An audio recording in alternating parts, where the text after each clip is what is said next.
इस क्वेश्चन में क्या दिया है, सर्कुलर लूप है और उसमें कोई करंट पास कर देंगे तो इसके सेंटर पर कितना मैग्नेटिक फील्ड होगा ये अभी फाइंड आउट करना है।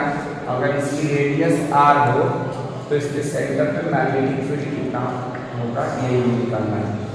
अब इसका डायरेक्शन कैसा होता है, अगर करंट एंटी क्लॉकवाइज फ्लो करती है तो इसके सेंटर पे सर्कुलर लूप पर मैग्नेटिक फील्ड का डायरेक्शन जो होता है plane of the page perpendicular to the upward direction. और अगर क्या होता है, अगर ये क्लॉकवाइज होता है तो ये होता है plane of the page in the downward direction, perpendicular to the downward, मतलब परपेंडिकुलर होगा तो डाउनवर्ड डायरेक्शन। अब क्वेश्चन में ये लिखा नहीं है तो हम लोग उसके डायरेक्शन के बारे में चिंता नहीं करेंगे। फॉर्मूला क्या होता है, magnetic field at the centre of the circular coil B equal to μ0/2 I/r। हमने कहा ध्यान देने वाली बात क्या रखना है कि अगर कोई स्ट्रेट करंट कंडक्टर होता है तो उसके चलते भी मैग्नेटिक फील्ड r डिस्टेंस पे जो होती है वो होता है B इक्वल टू μ0, यहाँ पे 2 पाई हो जाता है, क्या हो जाता है 2 पाई और बाकी I/r हो जाता है। तो ये हमें ध्यान देना है कि जब सर्कुलर लूप दिया हो तो उस कंडीशन में नीचे 2 पाई नहीं रहेगा, पाई का टर्म्स नहीं रहेगा, 2 रहेगा पाई का टर्म्स नहीं। इसलिए हमने ये फॉर्मूला यूज किया। ये होता है केवल एक कॉइल के लिए। क्वेश्चन में 100 टर्म्स दिया है, कॉइल दिया है तो यहाँ पे अगर n टर्म्स के लिए फॉर्मूला लिखेंगे तो इसमें n से मल्टीप्लाई हो जाएगा। According to the question number of turns equal to 100, radius of the circular coil is 8 centimetre. तो सेंटीमीटर को मीटर में कन्वर्ट किया है तो 10⁻⁻² से मल्टीप्लाई या 100 से डिवाइड। आई दिया हुआ था और बी पूछ दिया। इसकी जो वैल्यू होती है जो कि μ0/4 पाई 10⁻⁷ होता है, इससे जब हम μ0/2 की वैल्यू निकाला तो इसमें से 2 पाई राइट हैंड साइड में चला गया तो 2 पाई 10⁻⁷ आ गया। अब ये सभी वैल्यू हम लोग इस फॉर्मूला में यहाँ पे सब्स्टिट्यूट करते हैं। μ0/2 की value 2 pi 10⁻⁷, number of turns 100 दिया था 100 लिख दिया, करंट दिया था लिख दिया। उसके बाद जो r था ना, r is the radius of circular loop. अब कहीं कहीं पे r दिया कैपिटल R में भी दिया है, हम लोग जनरली स्मॉल r से लिखते हैं तो मैंने वही लिख दिया, उससे कोई मतलब नहीं, ठीक है। वहाँ चाहो मेंशन कर सकते हैं। तो यहाँ 8 × 10⁻², क्योंकि ये रेडियस भी दे रखा था किसमें, सेंटीमीटर में, तो मीटर में ही कन्वर्ट करके रखा। फिर इस पूरी को कैलकुलेट जब किया, सॉल्व किया तो हमारे पास 3.14 × 10⁻⁴ और मैग्नेटिक फील्ड का यूनिट जो होता है टेस्ला होता है, इसको टेस्ला लिख दिया। नेक्स्ट क्वेश्चन क्या है, question number 2। A long straight wire carries current of 35 ampere. What is the magnitude of the field B at the point of 20 centimeter from the wire? अभी जैसे क्वेश्चन बताया कि अगर ये क्वेश्चन नंबर 4.2 कि अगर स्ट्रेट करंट कैरिंग कंडक्टर है, इसमें I एम्पीयर करंट फ्लो कर रही है तो इससे r डिस्टेंस पे जो मैग्नेटिक फील्ड B निकलता है, ठीक है, डायरेक्शन नहीं पूछा है, केवल मैग्नीट्यूड पूछा है। इसका फॉर्मूला हम लोगों ने B इक्वल टू μ0 यहाँ 2 पाई रहेगा, 2 पाई और बाकी I/r। अब इस क्वेश्चन में करंट दिया ही है 35 एम्पीयर और डिस्टेंस r दिया ही है, I इक्वल टू कितना दिया है 35 ampere and r equal to also given 20 centimetre. अब सेंटीमीटर में है तो मीटर में कन्वर्ट करना है तो 10⁻⁻² से मल्टीप्लाई करो, वैल्यू रख देना आ जाएगा। यहाँ पे μ0/2 पाई की वैल्यू कितना हो जाएगा 2 × 10⁻⁷ और I की वैल्यू 35 और r की वैल्यू 20 × 10⁻²। तब इसकी वैल्यू आपको कैलकुलेट करो, जो भी आएगा टेस्ला में आंसर आ जाएगा, ठीक है। नाउ क्वेश्चन नंबर 3 4.2 4.3 क्या कह रहा है? A long straight wire in the horizontal plane carries a current of 50 ampere in the north to south direction. Give the magnitude and the direction of the magnetic field at the point 2.5 meter east of the wire. North to south, हम लोग जो direction जानते हैं किस तरह से होता है, ऐसे लेते हैं ना, इधर की तरफ लिया जाता है नॉर्थ, इधर क्या लिया जाता है साउथ, इधर नॉर्थ, इधर साउथ, इधर ईस्ट और इधर क्या होगा डायरेक्शन। एक वायर है और उसमें करंट फ्लो हो रही है कैसे? नॉर्थ टू साउथ, ये ऊपर नॉर्थ इधर साउथ, तो करंट ऐसे फ्लो हो रही है। अब बोल रहा है कि इस करंट कैरिंग कंडक्टर से 2.5 मीटर डिस्टेंस पे ईस्ट डायरेक्शन, ये ईस्ट डायरेक्शन मैग्नेटिक फील्ड की वैल्यू क्या होगी? यदि इसमें करंट जो फ्लो हो रहा है वो कितना है? 50 एम्पीयर। ये आई कितना है? 50 एम्पीयर इसमें फ्लो कर रहा है, तो ई पे देखो आप लोग जो है ना फ्लेमिंग से कौन सा रूल लगा सकते हैं? ये तो राइट हैंड थंब रूल में पड़ेगा। तो अगर राइट हैंड थंब रूल के हिसाब से देखा जाए या मैक्सवेल स्क्रू ड्राइवर रूल, तो राइट इस थंब रूल से देखा जाए तो हम लोग ये करंट का डायरेक्शन फिंगर्स हमारी ऐसे आ रही है, ठीक है? तो ये करंट जो है नॉर्थ टू साउथ जा रहा है, तो हमारा थंब जो है साउथ डायरेक्शन से होगा। तो ये जो कर्व फिंगर्स होती है ये हमें मैग्नेटिक फील्ड की डायरेक्शन बताता है। अब चूंकि ये फिंगर्स इधर आ रहे हैं इस वायर के इस डायरेक्शन में, तो यहाँ पर जो डायरेक्शन होगा तो डॉट से मैंने दिखाया, और ये मैग्नेटिक फील्ड का डायरेक्शन होगा upward to the perpendicular to the plane of the page in upward direction. Perpendicular to the plane of the page in the upward direction. तो ये ईस्ट डायरेक्शन है, ईस्ट डायरेक्शन में magnetic field की direction upward direction. अब इसको calculate कैसे करना है? बिल्कुल अभी जो फॉर्मूला बताया कि हम लोग फॉर्मूला इसमें कौन सा यूज करेंगे? D = म्यू नॉट अपॉन 2 पाई, और म्यू नॉट अपॉन 2 पाई की वैल्यू हम लोग क्या लिखेंगे? 2 × 10⁻⁷ इन आई की जगह 50 लिख लेंगे, और डिस्टेंस 2.5 मीटर दिया होगा। इसके अलावा कुछ चाहिए नहीं, इतना टेस्ला, इसको इससे कैंसिल करेंगे ना, कितना आ जाएगा? इसको आप लोग कैंसिल करेंगे तो अगर ये पॉइंट हटा दिए तो 25/10 आएगा, 25/10, तो 25 पूजा होता है कितना? 50, और 10 जो है ऊपर नहीं चला जाएगा तो कितना जाएगा? 24। अब इसको मल्टीप्लाई करेंगे तो 2 × 2 4 कर लिया, इसमें एक जीरो और इसका 10⁻⁷ तो हो जाएगा 10⁻⁶ इतना टेस्ला। अब चूंकि डायरेक्शन भी कितना था तो आप क्या लिखेंगे? Perpendicular to the plane in the कौन सा डायरेक्शन? अपवर्ड आ रहा है, तो ईस्ट, इधर नॉर्थ साउथ ईस्ट वेस्ट, तो प्लेन के अपवर्ड ही आएगा, अपवर्ड नहीं।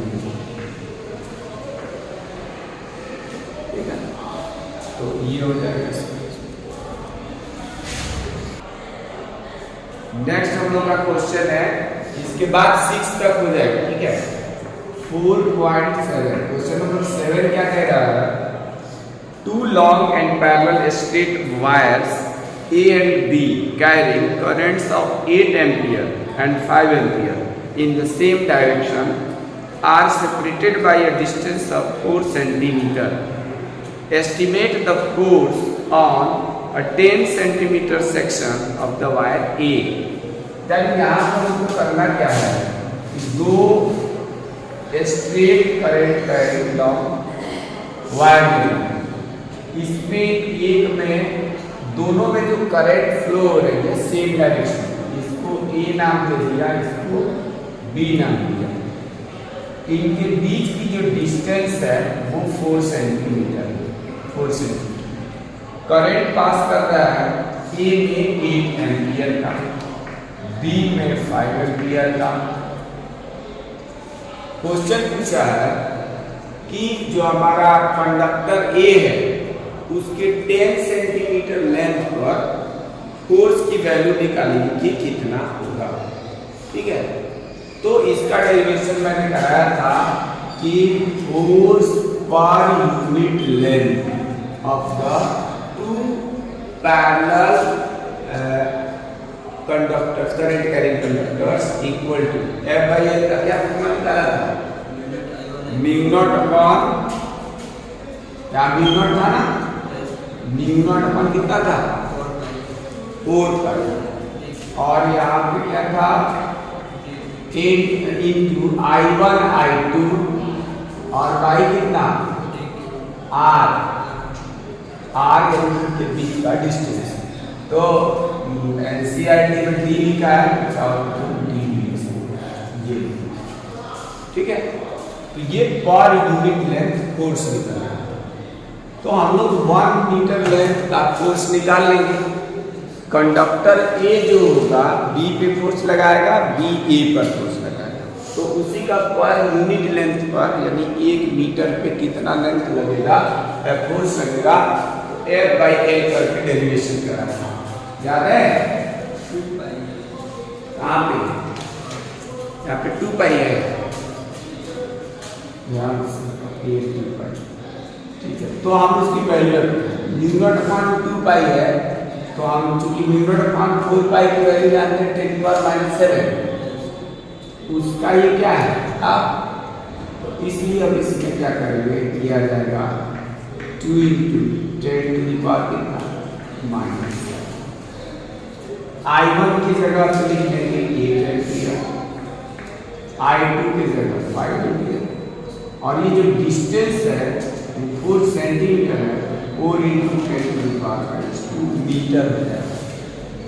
4 से इसको कैंसिल करेंगे तो आएगा 5 टू होता है 10, तो ये आ गया 2 into 10 to the power -7 into 10 into ये न्यूमरेटर में जाएगा 10 पावर 10 पावर ये बार और ये 2 मिलकर 10 पावर 3 हो जाएगा प्लस का, और ये है 10 पावर -7, तो ये आया कितना, और इसका यूनिट न्यूटन पर मीटर चलेगा, ये फोर्स पर यूनिट लेंथ है। तो ये कितना जाएगा, 2 into 10 to the power minus कितना लिखा जाएगा 4, तो 3 है इतना न्यूटन पर मीटर। हम लोग का क्वेश्चन क्या था, क्वेश्चन ये था कि जो वायर L है ए उसके 10 सेंटीमीटर की लेंथ पर कितना फोर्स लगेगा।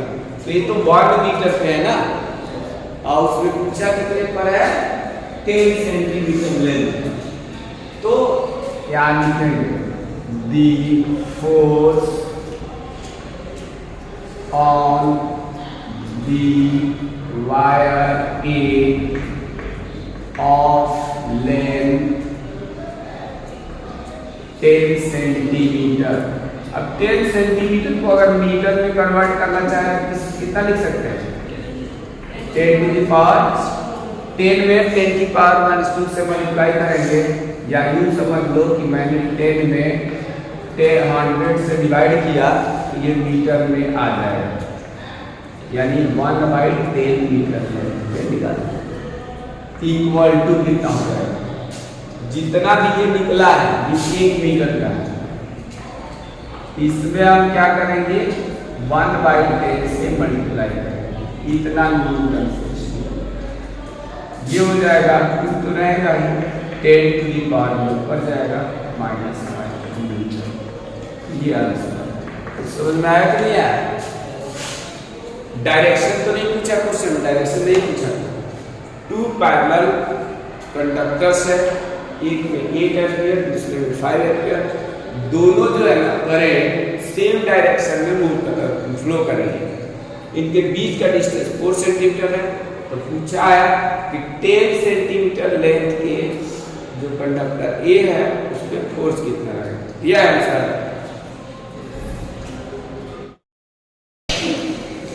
नेक्स्ट क्वेश्चन है question number 10। Two moving coils meters M1 and M2 have the following particulars: R1 equal to 10 ohm, N1 equal to 30, A1 equal to 3.6 into 10 power minus 3 meter square, B1 equal to 0.25 Tesla, R2 14 ohm, N2 42, A2 1.8 into 10 power minus 3 meter square, and B2 equal to 0.50 T यानी Tesla. And given the spring constants are identical for 2 meters, यानी जो K की value होती है वो same है. Determine the ratio of A current sensitivity and B voltage sensitivity of the M2 and M1. तो M2 और M1 का हमें क्या निकालना है, रेशियो निकालना है करंट सेंसिटिविटी का और वोल्टेज सेंसिटिविटी का. कैसे निकालेंगे, तो यहाँ पे फॉर फर्स्ट क्वाइल के लिए वैल्यू दिया हुआ था N1 R1 A1 B1 सब दिया हुआ है. दोनों क्वाइल के स्प्रिंग कांस्टेंट सेम है, यानी जो K की वैल्यू होती सेम है, तो K1 equal to K2 equal to K मान लिया. अब जब फर्स्ट क्वाइल के लिए लिखेंगे तो high by I current sensitivity कहलाता है. क्योंकि क्वाइल फर्स्ट में निकालना है तो ना मान लीजिए, तो आएगा formula N1 A1 B1 upon K1. N1 A1 B1 सबकी वैल्यू यहाँ से हमने यहाँ से करते हैं और K1 को K लेते हैं. इसको हम फर्स्ट मान सकते हैं. सिमिलरली जब हम सेकेंड क्वाइल के लिए निकाला तो 5 बाई आई और ये सेकंड क्वाइल है 2 लिख लिया N2 A2 B2 upon K2 की जगह फिर से K लिख लिया क्योंकि K1 K2 जो है इक्वल दिया हुआ है, उसको K लिख किया. N2 A2 B2 की वैल्यू जो भी दिया था उसको हमने सब्स्टिट्यूट कर दिया.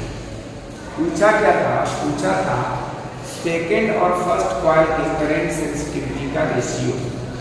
लेकिन हमने यहाँ पे फर्स्ट और सेकेंड का रेशियो निकाल लिया है. इसको जब सिंप्लीफाई किया तो यहाँ पे 10/14 है और क्वेश्चन में पूछा था सेकेंड और फर्स्ट का रेशियो, तो इसलिए मैंने इसका रेसिप्रोकल कर दिया है high I2 upon high I1. तो ये 14/10 आया और 14/10 को जब हम 10 से डिवाइड करेंगे 1.4 आएगा. तो ये हमारे पास करंट सेंसिटिविटी का रेशियो निकला.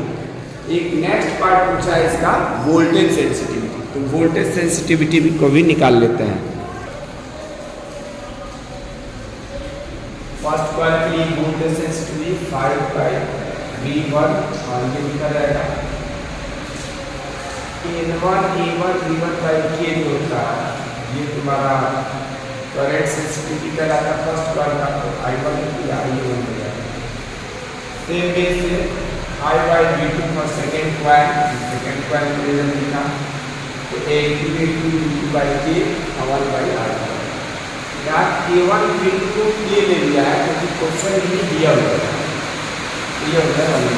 अब हमें निकालना है ratio voltage sensitivity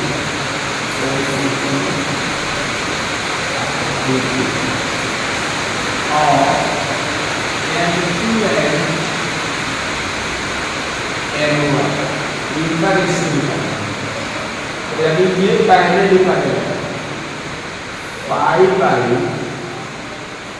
V2 divided by 5 by V और V1.